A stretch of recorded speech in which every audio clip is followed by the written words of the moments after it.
Global સમિટનું આયોજન થવા જઈ રહ્યું છે ત્યારે વાઇબ્રન્ટ ગુજરાતને લઈને ચુસ્ત પોલીસ બંદોબસ્ત પણ ગોઠવવામાં આવ્યો છે। વાઇબ્રન્ટ ગુજરાતમાં જે પ્રમાણે પોલીસ બંદોબસ્ત પણ ગોઠવવામાં આવ્યો છે તેને લઈને પણ વિગત આપવામાં આવી હતી। ત્યારે પોલીસ બંદોબસ્ત 6 ભાગમાં વહેંચાયેલો છે। રેન્જ આઈજી કક્ષાના અધિકારીઓ પણ આ વ્યવસ્થામાં જોડાશે। 21 એસપી કક્ષાના અધિકારીઓ 7000 જેટલા પોલીસ જવાનો આ બંદોબસ્તમાં રહેશે।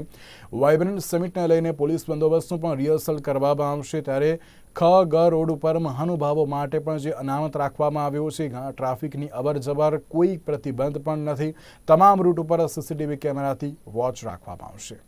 વાઇબ્રન્ટ ગુજરાત ગ્લોબલ સમિટ માટે પોલીસ દ્વારા સંપૂર્ણ તૈયારી કરવામાં આવેલ છે। પોલીસનું આયોજન જે બંદોબસ્તનું છે એ 6 ભાગમાં વહેંચવામાં આવ્યો છે, જેમાં એક મહાત્મા મંદિર ખાતે, એક હેલીપેડ ગ્રાઉન્ડ ખાતે, એક ઇલેક્ટ્રિસિટીનો બંદોબસ્ત, એક રોડ અને પાર્કિંગનો બંદોબસ્ત અને બીજું મોરચા સ્કોડ્સનો બંદોબસ્ત એવી રીતેની વહેંચણી કરવામાં આવી છે।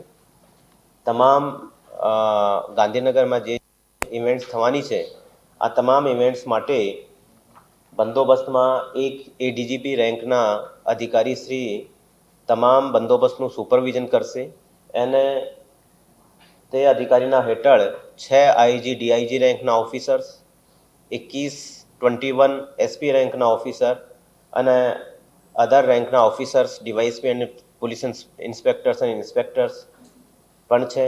એની અલાવા લગભગ 7000 જેટલા પોલીસ જવાનો આ બંદોબસ્તમાં તૈનાત રહેશે।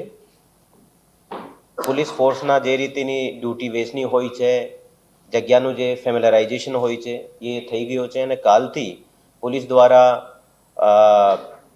પ્રી રિહર્સલ જે કરવામાં આવશે એ શરૂ થઈ જશે અને જે બંદોબસ્ત માટે જે નવા જે ચેન્જીસ થતા હોય છે આ બાબતો માટે પણ પોલીસ ફેમિલરાઇઝ થઈને અને બંદોબસ્ત સારી રીતે પૂર્ણ કરે તે પ્રકારની તમામ તૈયારીઓ થઈ ગઈ છે। આ વખતે બંદોબસ્તમાં મેનલી પાર્કિંગ અને રોડ બંદોબસ્ત માટે સારી વ્યવસ્થા કરવામાં આવી છે। પાર્કિંગમાં આરએફઆઈડી બેસ્ડ અમુક પાર્કિંગ્સમાં આરએફઆઈડી બેસ્ડ સિસ્ટમ લગાવવામાં આવ્યા છે। સાથે સાથે જે એન્ટ્રી ગેટ્સ છે ત્યાં પણ આરએફઆઈડી સિસ્ટમ રહેશે, જેથી જે ઇન્વાઇટીસ અને ડેલિગેટ્સ છે આની ઓળખાણ સારી રીતે થઈ શકે અને કોઈ બંદોબસ્તમાં અને કોઈ એન્ટ્રીમાં કોઈ પ્રકારનું વ્યવધાન નહીં પડે તે બાબતે પણ સંપૂર્ણ તકેદારી ઓર્ગેનાઇઝર્સ તરફથી અને પોલીસ તરફથી રાખવામાં આવી છે।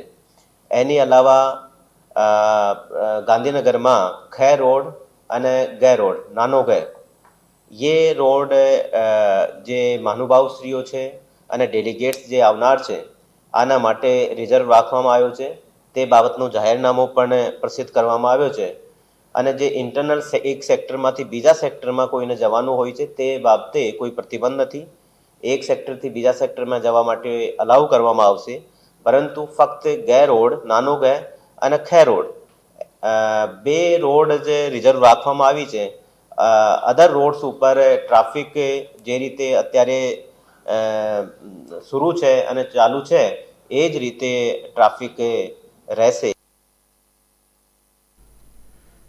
સમાચારમાં વાત કરીએ તો સ્વામિનારાયણ ભગવાને લોયામાં 202 વર્ષ પૂર્વે કરેલી એ દિવ્ય લીલાની સ્મૃતિમાં દર વર્ષે સંપ્રદાયમાં શાકોત્સવની ઉજવણી